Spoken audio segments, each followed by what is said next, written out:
बहुत समय पहले एक छोटे से गांव के पास एक घना जंगल था। उस जंगल को लोग चमकता वन कहते थे। कहते हैं कि वहां हर अमावस्या की रात एक बड़ा पेड़ चमकने लगता था, जैसे उसमें हजारों तारों की रोशनी समा गई हो। लेकिन लोग डरते थे, क्योंकि जो भी उस पेड़ के पास गया वो कभी लौटकर नहीं आया। गांव में एक बच्चा था, आरव, जो बहुत जिज्ञासु और बहादुर था। उसकी सबसे अच्छी दोस्त थी परी, जो जंगल और पेड़ों से बहुत प्यार करती थी। एक दिन आरव और परी ने तय किया कि वो इस चमकते पेड़ का रहस्य जानेंगे। अमावस्या की रात दोनों चुपचाप घर से निकलकर जंगल की ओर चल दिए।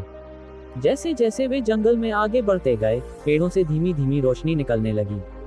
अचानक हवा में मीठी सी गुनगुनाहट सुनाई दी।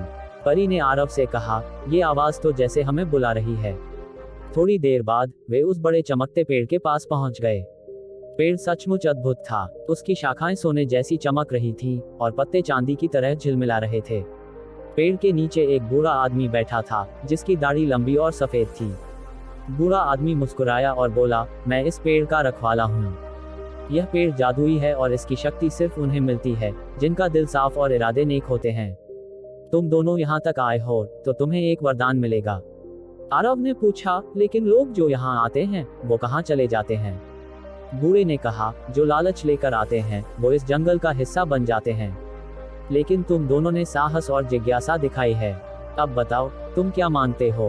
परी ने कहा, हम चाहते हैं कि यह जंगल हमेशा सुरक्षित और खूबसूरत रहे और लोग इसे नुकसान न पहुंचाएं।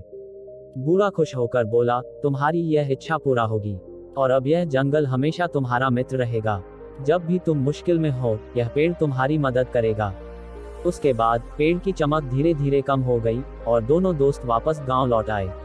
लेकिन अब भी जब अमावस्या की रात होती है, जंगल के भीतर हल्की रोशनी चमकती है, जैसे पेड़ अपने दो छोटे दोस्तों को याद कर रहा हो।